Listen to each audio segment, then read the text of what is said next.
وعلیکم السلام ورحمت الله وبرکاتہ. یو محترم رو پوښتنه کړې ده، وایي واده کول په خپلوانو کې ښه دي د شریعت د نګاه نه که پردو کې؟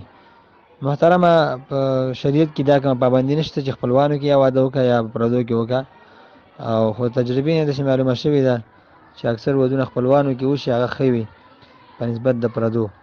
نو هغه د هر چا په خپله خوښې کار دی. ښه، شریعت کې دا بندیز نشته چې خپلوانو کې وي یا پردو کې وي. بس مسلمانانو سره ښه خلک چې وي، که پردي هم وي، نو هغې سره خپلوي کول پکار دي. او بد خلک وي، چرسیان، پوډریان، شرابیان، زناکاره، که هغه خپل هم وي، د هغو نه ځان ساتل پکار دي. بالمازه چې مونځ نه کوي، روژې نه نیسي او حرام کاروبار کوي.